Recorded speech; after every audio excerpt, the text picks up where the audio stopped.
anak-anak ataupun di kegiatan apersepsi. Nanti itu bisa kita ajak sama-sama untuk bisa bernumerasi di situ.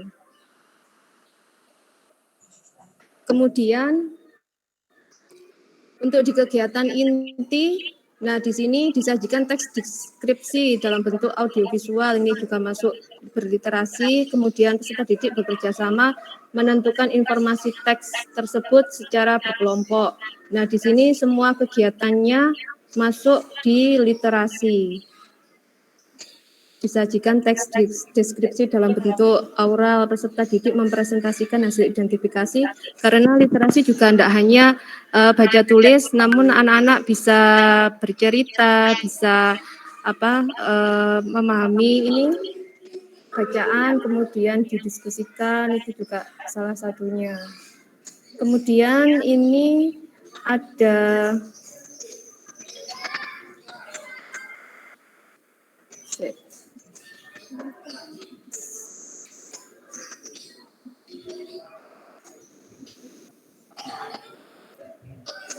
contoh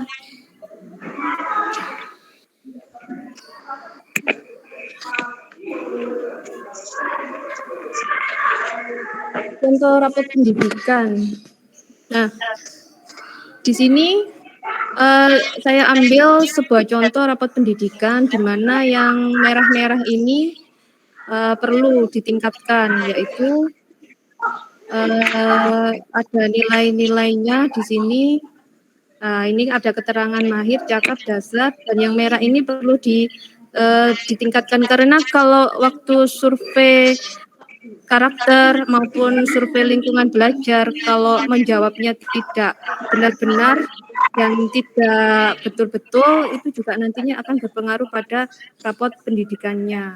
Nah, maka dari itu untuk kemarin ketika survei lingkungan belajar itu sangat menentukan, maka dari itu ketika mengisi juga kalau misalkan kurang paham ataupun kurang mengerti juga bisa didiskusikan dan saling bertanya di situ. Jadi nantinya juga berpengaruh pada penilaian rapot pendidikannya. Dan harapannya untuk rapot pendidikan lebih baik, jangan sampai turun. Kemudian untuk itu maka apa yang kurang, nah segala sesuatunya itu bisa nantinya diperbaiki, ditingkatkan, dan segala kelemahan yang ada itu nantinya bisa dijadikan sebagai kekuatan, nantinya yang kurang sambil berjalan itu dilengkapi. Seperti itu. Kemudian di sini ada contoh LK.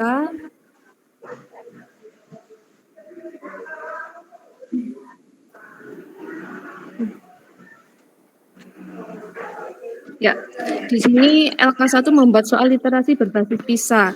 Jenis literasi, konten, teks informasi, ada konteks saintifik, proses kognitif menemukan informasi, kemudian materi literasi, teks eksplanasi, tujuan pembelajarannya melalui kegiatan membaca, cerita, peserta dapat menyimpulkan permasalahan yang dihadapi tokoh dan mengaitkannya dengan pengalaman pribadi. Kemudian melalui kegiatan diskusi, peserta didik mampu mengemukakan pendapat atau menceritakan pengalaman dengan santun. Kemudian kegiatan pembelajarannya diambil dari langkah-langkah yang ada di RPP tadi. Ini bisa dimasukkan dan mana yang termasuk numerasinya, mana yang literasinya. Di sini di kegiatan inti banyak terdapat kegiatan yang berliterasi. Kemudian ini contoh-contoh soalnya, soal contoh literasi berbasis PISA. Nah, ini ada level-levelnya juga, ada soal level 1, di sini ada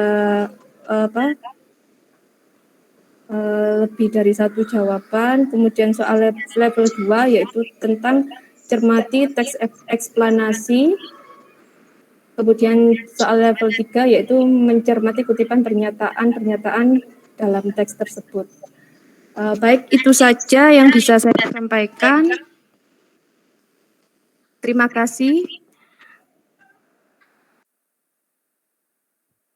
Baik, terima kasih Ibu. Ya, terima kasih Bu Enis atas materi yang sudah disampaikan tadi mengenai AKM ya Bu Enis ya, asesmen kompetensi minimum. Baik, untuk selanjutnya Bapak Ibu sekalian, kita akan masuk ke dalam sesi tanya jawab. Sharing pun juga boleh ya. Kemudian untuk materi nanti kami akan sharekan. Nah, ini sudah di-share oleh Bu Dina, link materi. Untuk sesi tanya jawab kami persilakan nanti Bapak Ibu untuk raise hand ya. Kemudian silakan menyebutkan nama dan asal SD-nya. Kemudian mengajar kelas berapa. Gitu untuk teknis tanya jawabnya, boleh tanya jawab, boleh sharing juga boleh ya. Kita sama-sama saling belajar di sini. Monggo Bapak Ibu kami persilakan untuk mulai bertanya ataupun sharing. Kami persilakan, monggo.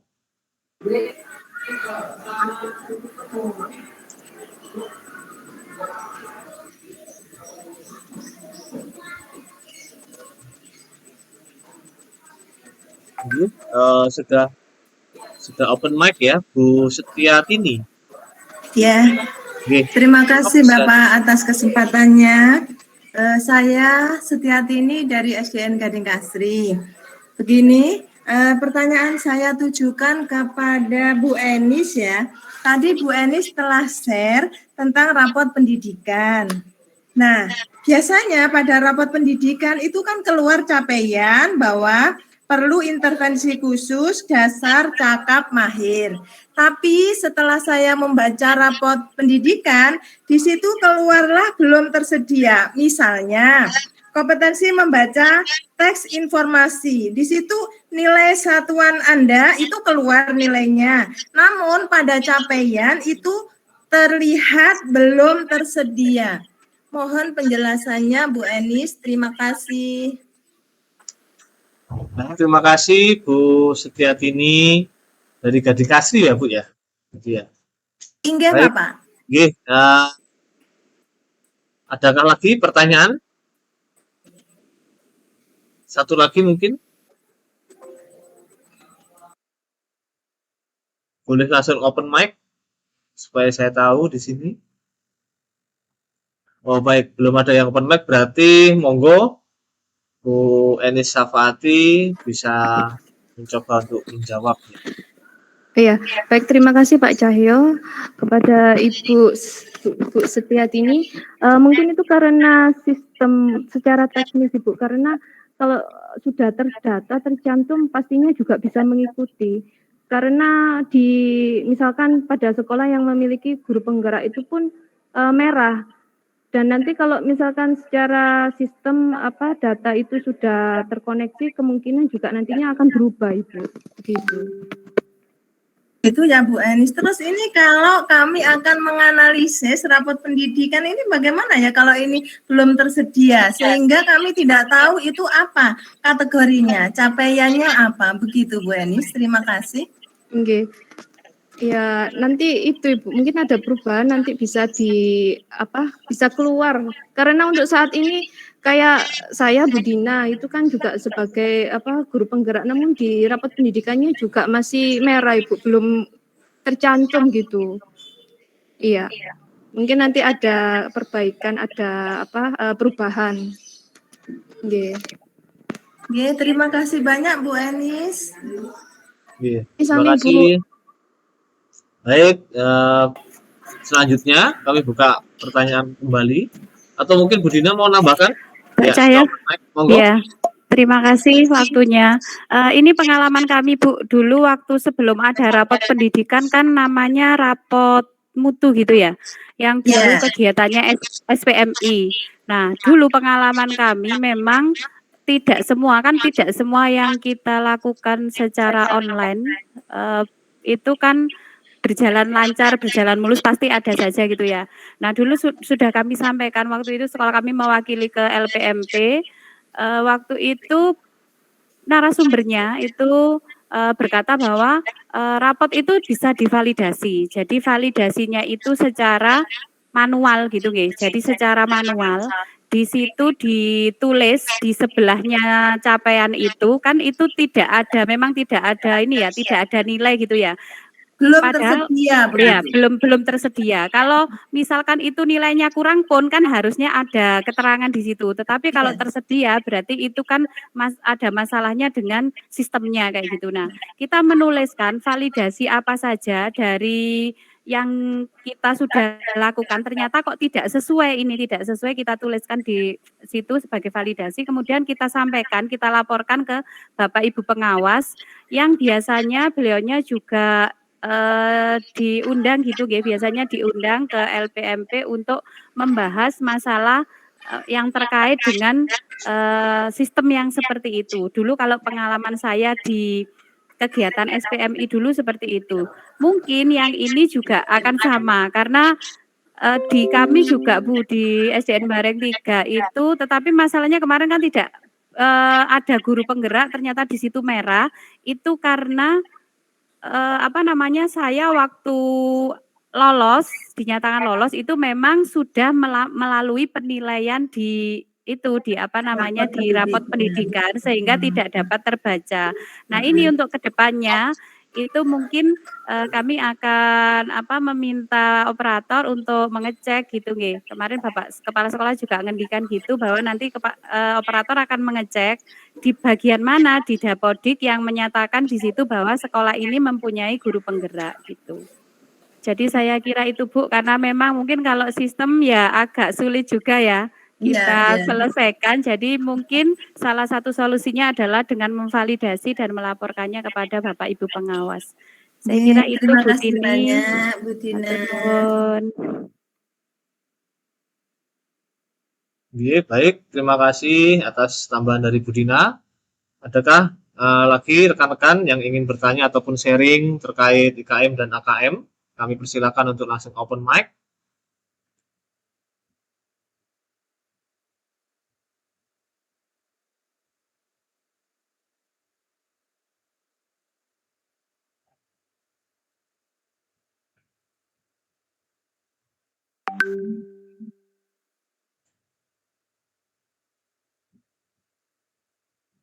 Mohon bantuannya dari hostnya sinten nggih? Pak Thomas Anton belum bisa masuk Pak, ngapunten bagian. Nggih. Baik, apakah ada lagi teman-teman rekan-rekan guru? Adakah bisa masuk? Belum ada permintaan ini, mungkin linknya yang baru mohon diberikan. Oh baik Pak Samsul, siap.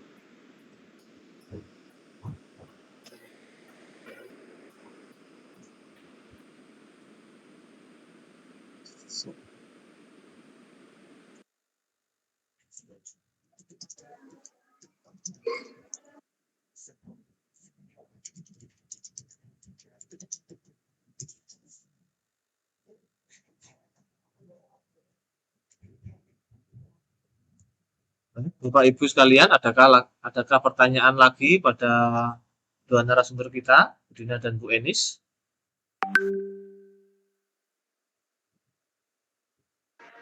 Assalamualaikum warahmatullahi wabarakatuh. Waalaikumsalam Bu Agustina. Ini mau tanya ke Bu Enis ya, yang tentang AKM. Monggo. Kemarin kan sempat ada itu ya, AKM dari Erlangga itu ya. Katanya tindak lanjutnya lewat K3S. Apakah masih berlanjut atau bagaimana? Apa kita harus menghubungi Erlangga sendiri? Kemudian yang mohon maaf, saya Bu Agustina dari SD Muhammadiyah 1 Malang, mengajar kelas 5. Ya, jadi untuk AKM tadi yang sudah disampaikan, saya masih belum paham benar. Kalau misalnya nanti itu dinas melakukan AKM, itu soalnya yang membuat Erlangga atau memang ada panduan khusus dari AKM? Terima kasih. Sementara itu, Assalamualaikum warahmatullahi wabarakatuh. Baik, terima kasih Bu Agustina atas pertanyaannya dari SD Muhammadiyah. Ini pertanyaannya mungkin Pak Samsul ini yang bisa jawab ini kelihatannya. Atau mungkin Bu Dina atau mungkin Bu Enis. Monggo, kami persilakan. Oke, baik. Dari Bu Agustina SD Muhammadiyah Satu nggih, bahwa terkait dengan tindak lanjut AKM kita menunggu karena kelihatannya sejak kemarin kan rencananya secara nasional aplikasinya masih belum sempurna. Jadi kita nanti kemarin kita sudah mendata masing-masing sekolah yang berkeinginan menjadwal untuk tryout AKM. Itu nggih Bu Agustin. Sedangkan untuk naskah soal ya karena ini memang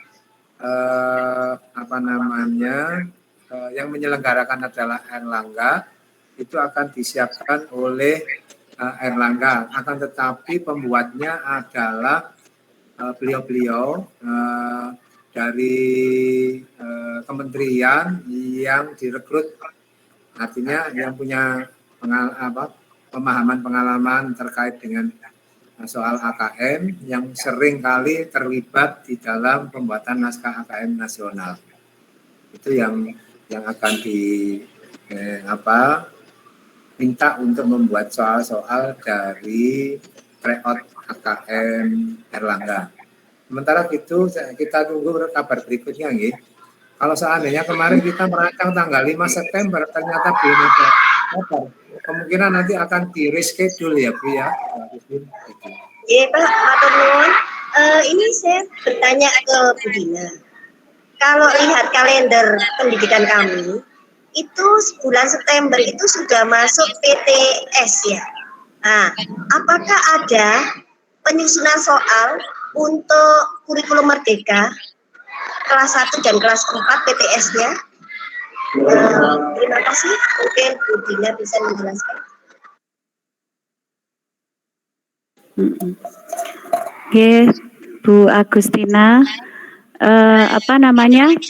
terkait asesmen gitu nggih, kan kita belum menentukan apakah yang kurikulum merdeka ini ada UTS atau semacamnya, itu kan kita belum tahu gitu nggih Bu. Jadi mungkin nanti kita akan menunggu dari pengawas karena kemarin juga belum dibahas masalah kalau asesmennya sudah dibahas di pelatihan, dan asesmennya kalau saya tadi kan lebih fokusnya ke proyek gitu ya, karena selama ini kan mungkin ini sekolah saya Bu, sekolah saya belum punya modul proyek, jadi kami mencoba menyusun gitu nggih. Kalau untuk UTS dan yang terkait dengan ujian atau tes itu memang belum dibahas Kak. Jadi pembahasannya masih di asesmen yang secara umum gitu ya, seperti semacam penilaian harian. Saya kok lupa ya istilahnya apa di kurikulum merdeka ini apa. Tetapi untuk UTS itu nanti yang jelas itu yang masih diberlakukan kelas 1, 2, 5, 6. Kelas 2, 3, 5, 6, mohon maaf. Kalau kelas 1 dan 4-nya itu belum ada informasi terkait hal tersebut, Bu. Atau mungkin Bapak dari K3S bisa menjawab pertanyaan ini. Mohon maaf Bu Dina, di pertanyaan terakhir gimana tadi? Pertanyaannya Pak, apakah nanti untuk UTS ini ada penyusunan soal UTS gitu Pak, terkait yang kurikulum merdeka kelas 1 dan 4. Kalau kelas 2, 3, 5, 6 kan sudah pasti nggih Pak, tetapi untuk kelas 1 dan 4 kados pundi Pak Samsul? Baik. Untuk yang IKM kelas 1 dan 4 itu sementara Bapak Ibu kita tidak mengkondisikan bersama nggih untuk UTS-nya. Jadi masing-masing lembaga membuat sendiri-sendiri. Begitu Bu Dina. Kemudian untuk yang kelas Purtilas itu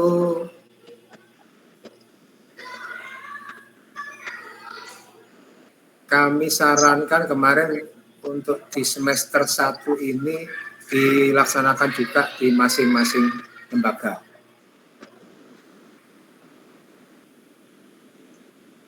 Jadi untuk tahun ajaran 2022-2023 semester satu, pelaksanaan UTS-nya dilaksanakan oleh lembaga masing-masing. Begitu jawaban dari kami. Terima kasih. Monggo dilanjut. Baik, terima kasih Pak Samsul. Bu Agustina, bagaimana? Matur nuwun Bapak untuk informasinya, Bu Dina, Bu Anis. Matur nuwun informasinya. Assalamualaikum warahmatullahi wabarakatuh. Baik, Bapak Ibu yang terhormat, adakah lagi pertanyaan ataupun sharing dari Bapak Ibu sekalian mengenai materi pada siang hari ini? Satu lagi? Oh baik, kelihatannya sudah memahami semua, Bu Dina dan Bu Enis, gitu, Pak Samsul. Baik, kalau memang sudah tidak ada pertanyaan, apakah di sini Pak Thomas Anton sudah hadirkah di sini?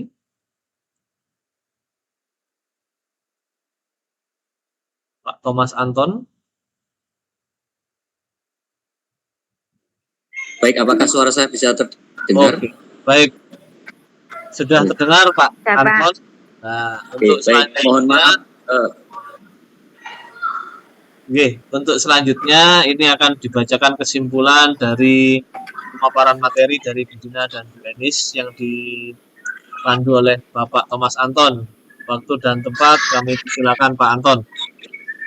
Baik, selamat siang Bapak Ibu semuanya yang terhormat. Pada kesempatan kali ini, pertama-tama saya mohon maaf tadi karena ada kendala sehingga saya keluar dari Meet sehingga kesulitan juga untuk kembali lagi. Tapi dari presentasi yang sudah tadi dipaparkan oleh Bu Dina dan Bu Enis, ada beberapa hal yang bisa menjadi kesimpulan atau catatan bersama, yaitu yang pertama berkaitan dengan IKM yang tadi disampaikan oleh Bu Dina, bahwa yang dipresentasikan itu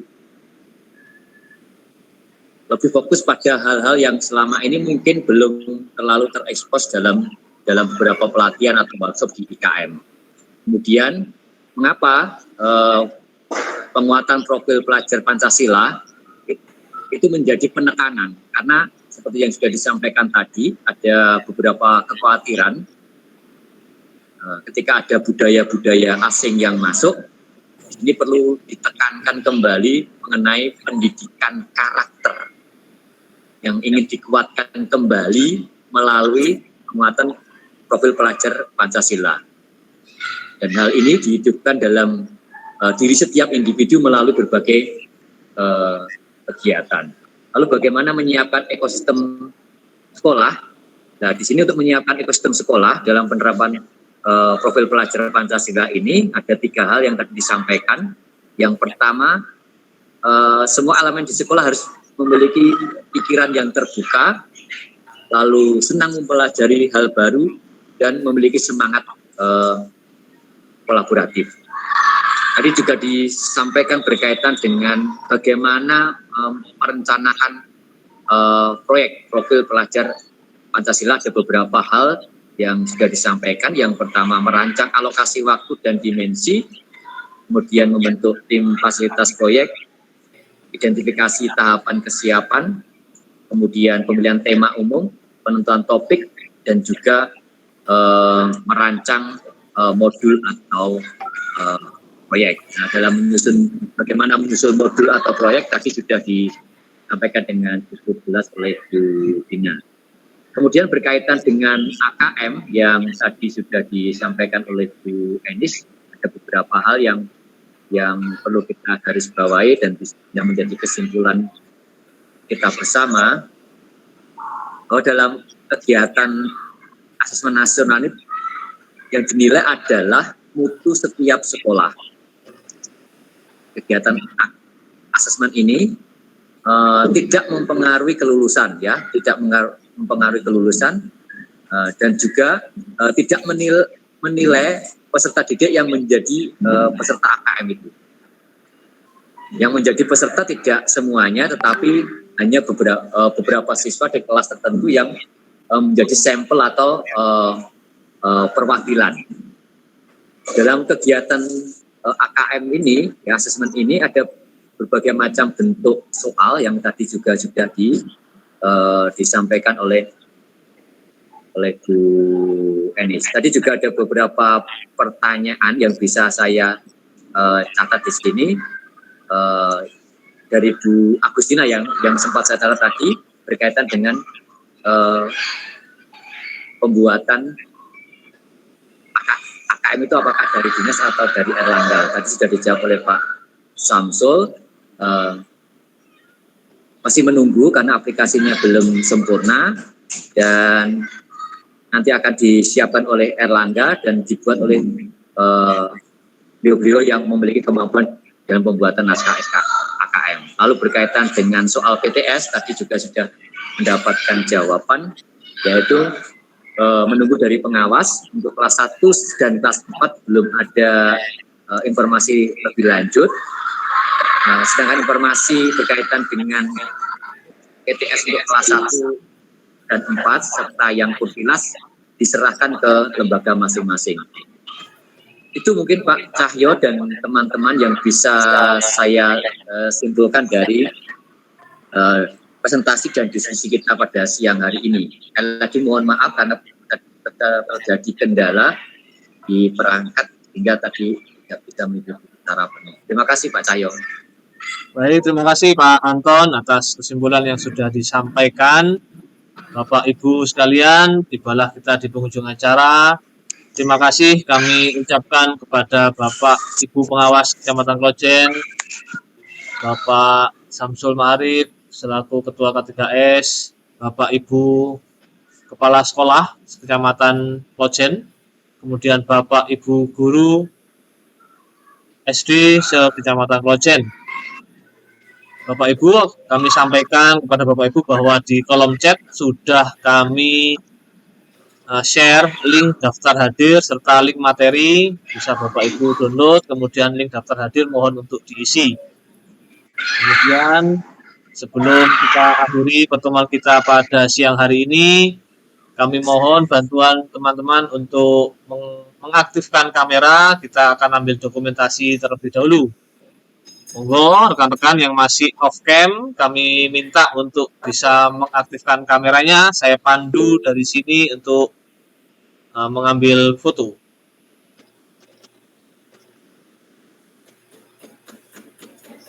Baik, masih ada beberapa yang belum tampak. Oke.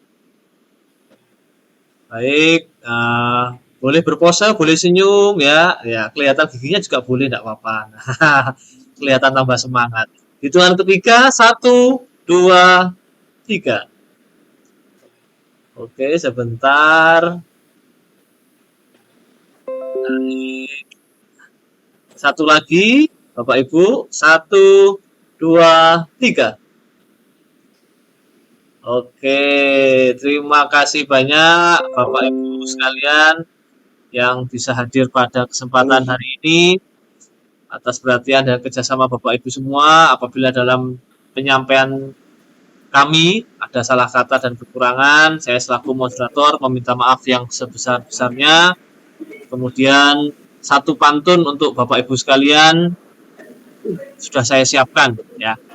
Sungguh indah Pulau Jawa. Cakep. Cakep. Kota Malang, kotanya rapih. Semoga manfaat untuk semua. Saya Lukito Cahyo undur diri dan terima kasih. Terima kasih Bapak Ibu. Pak Cahyo, Pak Lukito interupsi sebentar. Monggo Pak Samsul, monggo. Ya, terima kasih. Mungkin sebelum ditutup sama Bos Pak Cahyo, moderator, barangkali ini Bapak Ibu Pengawas masih bergabung, mohon ada closing statement. Kalau tadi pembukaannya open statement-nya dari Pak Toto, mungkin yang sekarang Bu Ari. Kami persilakan Bu Ari kalau masih bergabung. Ibu Ari apakah masih bergabung ya? Ari Rosmalasari. mungkin sudah terdepak dari yang awal tadi dan sepertinya sudah tidak bergabung Bapak. Bu Ari yang sudah kedua kalinya, sudah tidak gabung Bapak. Bu Ari. Baik. Iya. Saya kira mewakili aja sebentar Pak, kita mohon izin. Monggo Terima Pak kasih Sabtu. untuk Bapak Ibu semua yang hebat, untuk Bapak Ibu CGP, Pak Cahyo, kemudian Pak Cahyo kita ya maksud saya ya. Iya.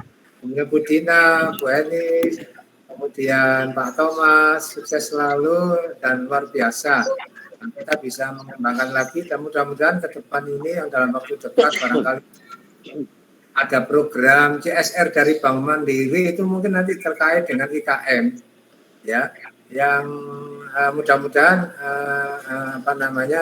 yang bekerja sama dengan salah satu organisasi pemerhati pendidikan di Jakarta yang juga akan memperdalam terkait dengan IKM ini. Kalau salah nanti ada salah satu sekolah yang terpilih di Kota Malang nantinya. Ada salah satu, tetapi ilmunya akan diimbaskan pada kita semua.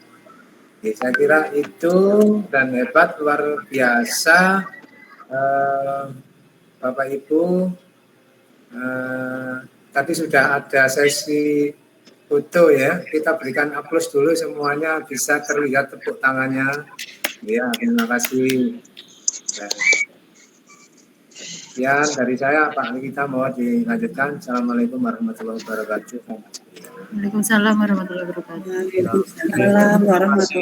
Waalaikumsalam warahmatullahi wabarakatuh. Baik, Bapak Ibu, kita akan mengakhiri dengan doa. Saya pimpin dari sini. Berdoa, kami persilakan.